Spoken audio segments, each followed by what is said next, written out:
नमस्कार. आज आपण मॅथमॅटिक पार्ट 2 चा फर्स्ट चॅप्टर सिमिलॅरिटी म्हणजेच समरूपता हा अभ्यासणार आहोत. त्याच्यामध्ये आपल्याला काही सब टॉपिक अभ्यासायचे आहेत. त्यामध्ये पहिला सब टॉपिक आहे ratio of areas of two triangle, म्हणजे दोन त्रिकोणाच्या क्षेत्रफळांचे गुणोत्तर.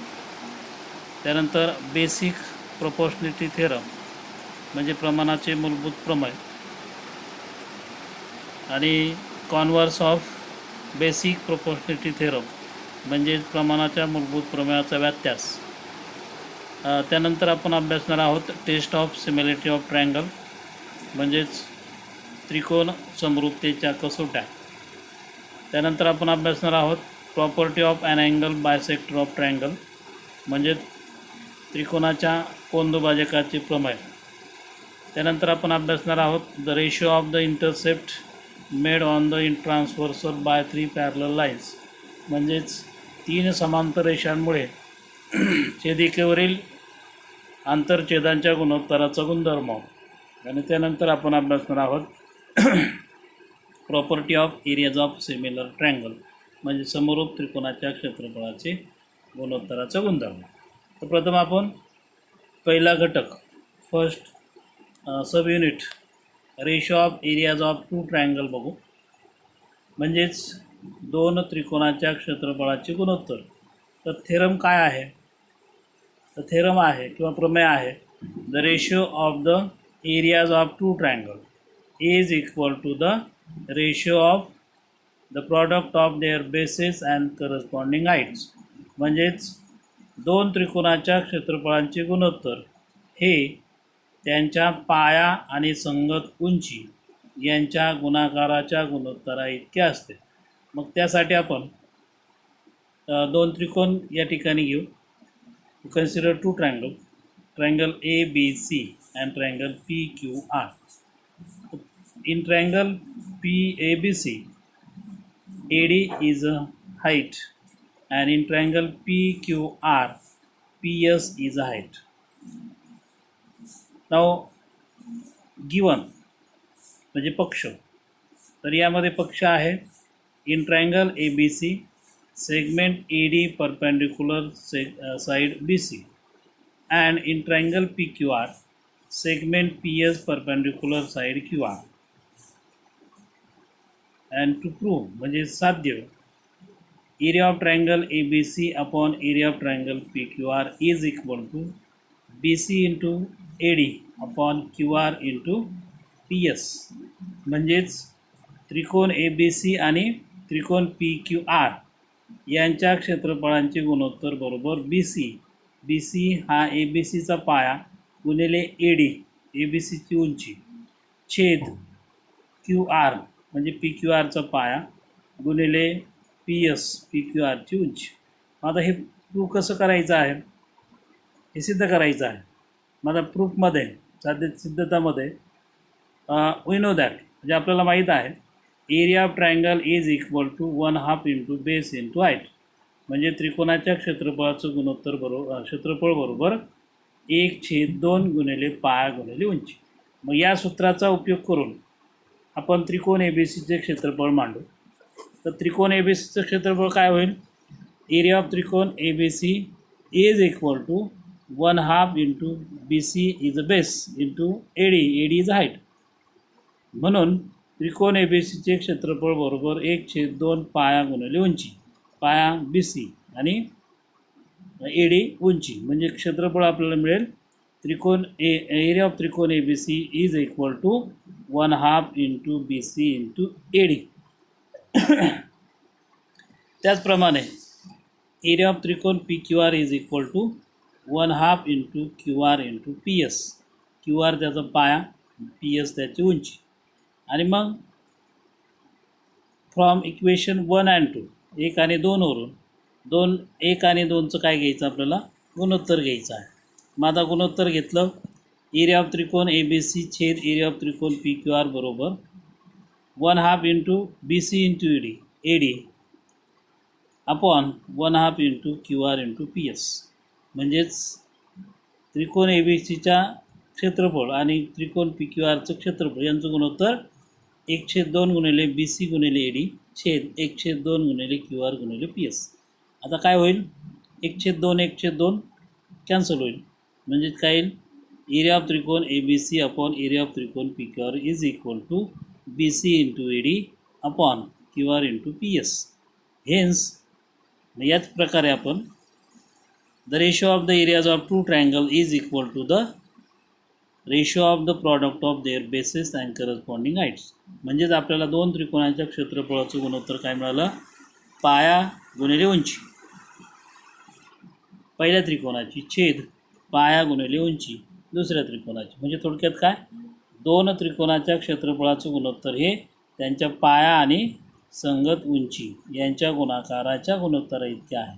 हा गुणधर्म आपण या ठिकाणी पाहिला. आता याच्याच दोन कंडिशन आहेत, तर तशा 3 कंडिशन आहे. पहिली कंडिशन आहे, if the height of both triangles are equal. जर त्रिकोणाच्या उंची समान असतील तर त्यावेळेस त्या दोन त्रिकोणाच्या क्षेत्रफळाचं गुणोत्तर काय असेल. If the height of both triangles are equal then what is the ratio of areas of this two triangle. मग आता याच्यामध्ये आपण 2 ट्रायंगल असे घेतले की ज्यांच्या हाईट इक्वल आहे. ट्रायंगल ए बी सी मध्ये in triangle A B C height A D त्याला एचने डिनोट केलेला आहे, एचने दाखवलेला आहे. In triangle P Q R ज्याच्यामध्ये हाईट पी एस तीसुद्धा एचने डिनोट केलेला आहे. तर दोन्ही त्रिकोणाच्या हाईट इक्वल आहे.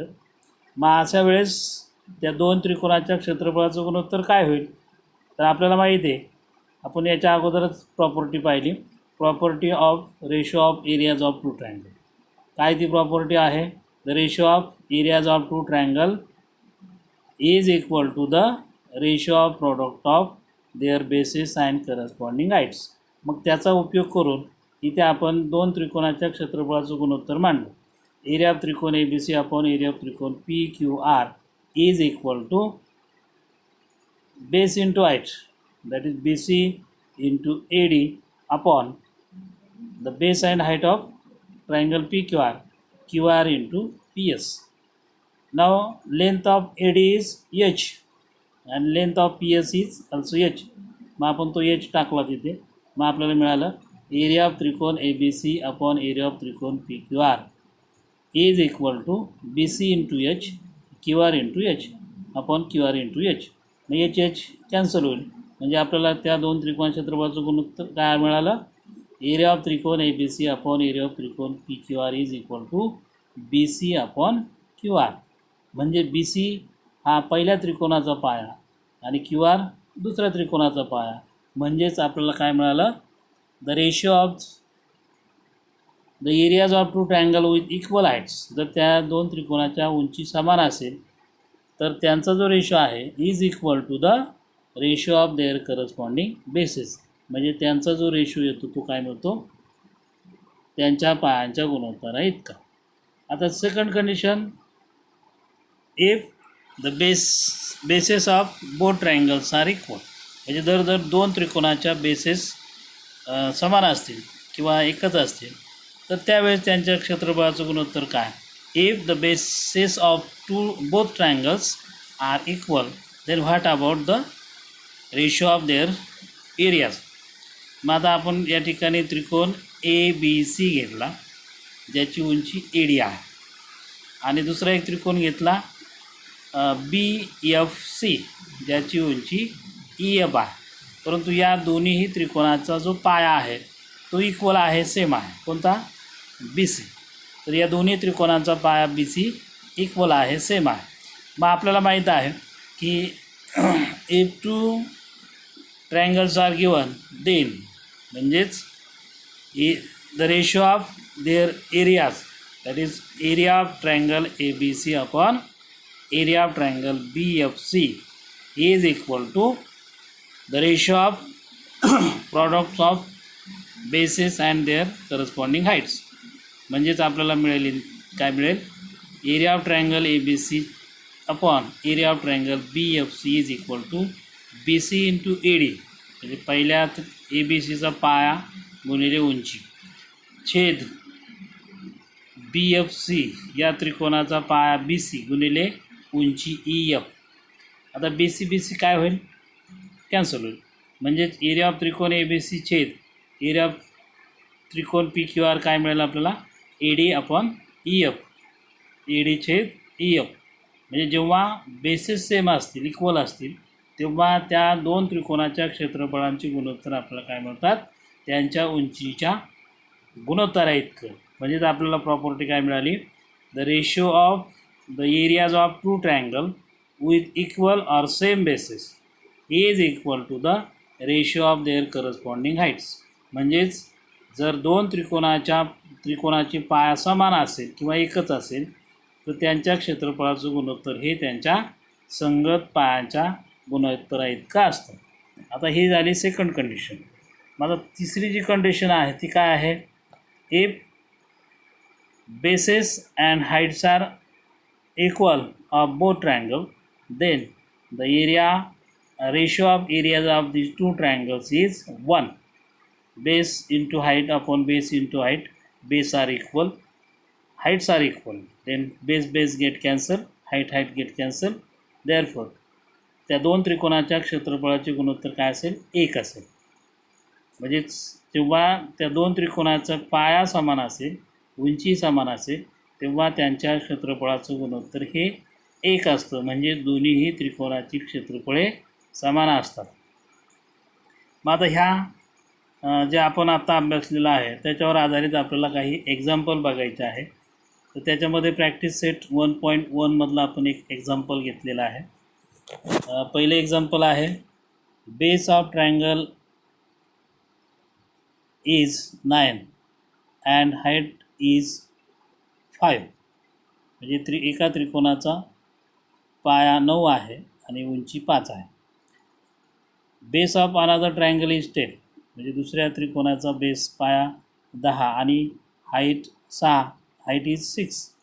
Find the ratio of areas of this triangles. म्हणजे या दोन त्रिकोणाच्या क्षेत्रफळाचे गुणोत्तर काढायचं आहे. मग आता आपल्याला माहिती, we know that the ratio of areas of two triangle is equal to the ratio of the product of their bases and corresponding heights. म्हणजे दोन त्रिकोणाच्या क्षेत्रफळांचे गुणोत्तर हे त्यांच्या पाया आणि संगत उंची यांच्या गुणाकाराच्या गुणोत्तराइतकं असतं. म्हणून the ratio of areas of given triangle is equal to 9 is the base of first triangle and 5 is the height of first triangle. म्हणजे पाया गुणिले उंची, base into height 9 into 5 upon 10 is a base of second triangle and 6 is a height of second triangle. म्हणजे त्यांचा गुणाकार 10 into 6. मग 9 into 5 45, 10 into 6 60. याला आपण सिम्प्लिफाय केलं 15ने जर आपण दोन्ही अंश आणि छेद याला भागलं तर आपल्याला गुणोत्तर काय मिळेल? 3/4. अशाच प्रकारे आपण दुसरं एक एक्झाम्पल घेतलं आहे. In figure BC perpendicular AB. म्हणजे BC हा ABला लंब आहे. त्यानंतर AD परपेंडिक्युलर AB. AD हा ABला परपेंडिक्युलर आहे. BC is equal to 4, AD is equal to 8. Then find area of triangle ABC upon area of triangle ABD. म्हणजेच BC 4 आहे, AD 8 आहे. तर त्या दोन त्रिकोणाच्या क्षेत्रफळाचे गुणोत्तर काढा. मग आता आपल्याला माहिती आहे हे दोन त्रिकोण जर पाहिले तर या दोन्ही त्रिकोणाचं बेस सेम आहे. बेस कोणता आहे? AB. AB is a base, तो सेम आहे. म्हणजे बेस आर सेम.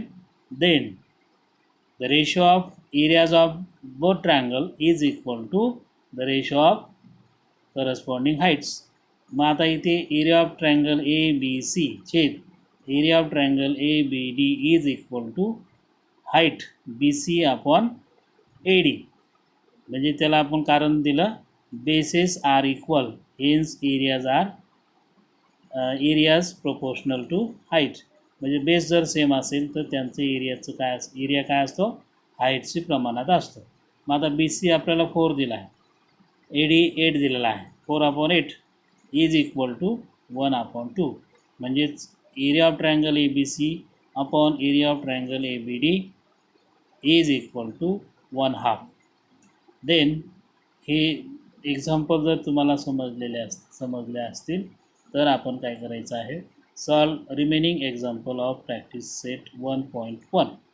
त्याचबरोबर आपण जे थेरम बघितलेला आहे, जो प्रमेय बघितलेला आहे, तो आपण आपल्या वहीमध्ये लिहून काढायचा आहे.